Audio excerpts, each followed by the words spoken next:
বাংলাদেশের দিকে তো নজর রাখতেই হয়, কারণ বাংলাদেশে গতকাল যে মর্মান্তিক ঘটনাটি ঘটে যায়, এক বিমান ভেঙে পড়ে, দাউ দাউ করে আগুন জ্বলতে থাকে।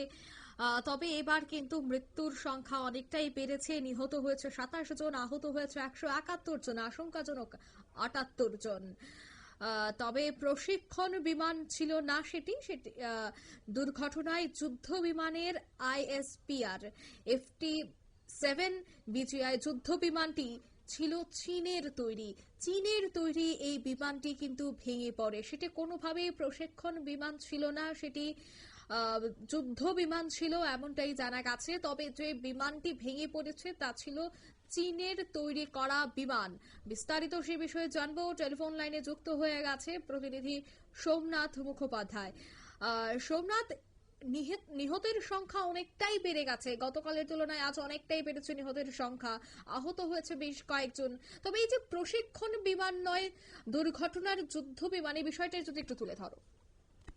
বাংলাদেশের গতকালে যে ঘটনা ঘটে গেছে, বাংলাদেশের রাজধানীর উত্তরায় একটি স্কুল অ্যান্ড কলেজ যার নাম মাইলস্টোন, তার উপরে কিন্তু একটি বিমান ভেঙে পড়ে। প্রাথমিকভাবে জানা গিয়েছিল একটি প্রশিক্ষণ বিমান ভেঙে পড়েছে, কিন্তু বাংলাদেশ আন্তঃবাহিনী জনসংযোগ পরিদপ্তর কিন্তু আজকে স্পষ্ট করে দিয়েছে বিমানটি যুদ্ধ বিমান এবং এই বিমানটি কেনা হয়েছিল চীনের থেকে। এবং এই ঘটনায় এখন অব্দি 27 জনের মৃত্যু হয়েছে বলে কিন্তু বাংলাদেশ সরকার ঘোষণা করেছে।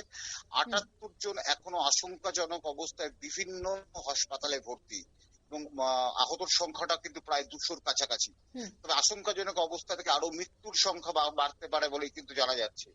আরো জানা যাচ্ছে যে তোমার এই FT-7 BGI যুদ্ধ বিমানটি কিনেছিল চীন থেকে এই FT-7 BGI মোট 10টি বিমান কিনেছিল বাংলাদেশ, তার মধ্যে 7টি কিন্তু ভেঙে পড়লো।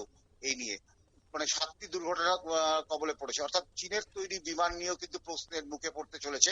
কারণ একটা কথা জানো, চলতি ভাষায় কথা একটা বলে, চীনা মাল টিকলে টিকলো, না টিকলে না টিকলো। এর আগে আমরা দেখেছি বাংলাদেশ কিন্তু যুদ্ধ জাহাজ কিনেছিল চীনের থেকে, সেটা 1 বছরের মতো নষ্ট হয়ে গেছে। এই যে 10টি BG-7 BGI FT-7 BGI কিনেছে, তার মধ্যে 10টির মধ্যে কিন্তু 7টি দুর্ঘটনার কবলে পড়েছে। অর্থাৎ চীনের তৈরি যুদ্ধ সরঞ্জাম বা যুদ্ধ বিমান বা যুদ্ধ জাহাজ, এগুলো মান নিয়ে কিন্তু প্রশ্ন উঠতে শুরু করেছে। তবে এই ঘটনায়, বাংলাদেশের ঘটনা নিয়ে কিন্তু শোক প্রকাশ করেছে ভারতবর্ষের প্রধানমন্ত্রী নরেন্দ্র মোদী। তিনি কিন্তু টুইট বার্তায় সমবেদনা জানিয়েছেন যে স্কুল অ্যান্ড কলেজের ছাত্রছাত্রীদের মৃত্যুর ঘটনা নিয়ে গভীর দুঃখ প্রকাশ করেছেন। সারা পৃথিবী থেকে বিভিন্ন রাষ্ট্র নেতারা কিন্তু এই ঘটনা নিয়ে সোমনাথ, এই যে চীনের পরপর বিমান ভেঙে পড়ছে এবং তুমি বলছিলে যে পরপর এইভাবে বিমান ভেঙে যাওয়া, চীনের জিনিসপত্র নিয়ে প্রশ্ন, তবে কি মনে হয় আগামী দিনের চীনের জিনিসপত্র কিনতে গেলেও 10 বার চিন্তা করতে হবে?